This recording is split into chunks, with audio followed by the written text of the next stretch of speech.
ಕೈಗೆ ಜಿಗಿದ ಮಾಜಿ ಸಚಿವ ಶ್ರೀಮಂತ ಪಾಟೀಲ್ ಆಪ್ತ ಬಿಜೆಪಿಯಲ್ಲಿ ಪ್ರಭಾವಿ ನಾಯಕನಾಗಿ ಗುರುತಿಸಿಕೊಂಡಿದ್ದ ಅಬ್ದುಲ್ ಮುಲ್ಲಾ ಕಾಂಗ್ರೆಸ್ ಪಕ್ಷಕ್ಕೆ ಸೇರ್ಪಡೆ. ಹಲವು ವರ್ಷಗಳಿಂದ ಮಾಜಿ ಸಚಿವ ಶ್ರೀಮಂತ ಪಾಟೀಲರ ಆಪ್ತ ವಲಯದಲ್ಲಿ ಪ್ರಭಾವಿ ಮುಖಂಡನಾಗಿ ಗುರುತಿಸಿಕೊಂಡಿದ್ದ ಅಬ್ದುಲ್ ಮುಲ್ಲಾ ಇಂದು ಕಾಗವಾಡ ಶಾಸಕ ರಾಜು ಕಾಗೆ ಸಮ್ಮುಖದಲ್ಲಿ ಅಧಿಕೃತವಾಗಿ ಕಾಂಗ್ರೆಸ್ ಪಕ್ಷಕ್ಕೆ ಸೇರ್ಪಡೆಯಾಗಿದ್ದಾರೆ.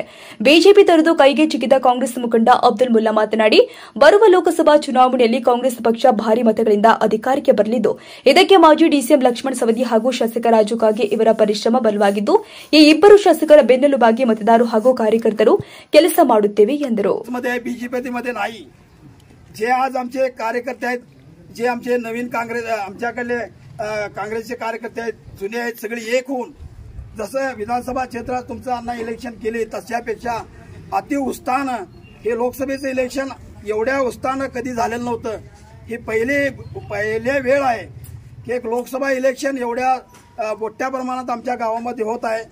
त्याबद्दल त्यांना कारण म्हटलं तर अण्णा तुम्ही आहे आणि इथून पुढे आमच्या गावातील मला वाटते एवढं मतदान होईल की 80% पर्यंत आमच्या गावामध्ये काँग्रेसला मतदान होणं ही कोणीही रोखू शकत नाही, मला पक्क माहित आहे.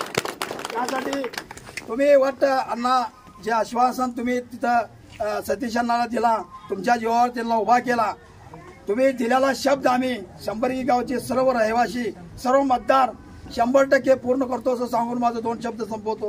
जय हिंद, जय कर्नाटक.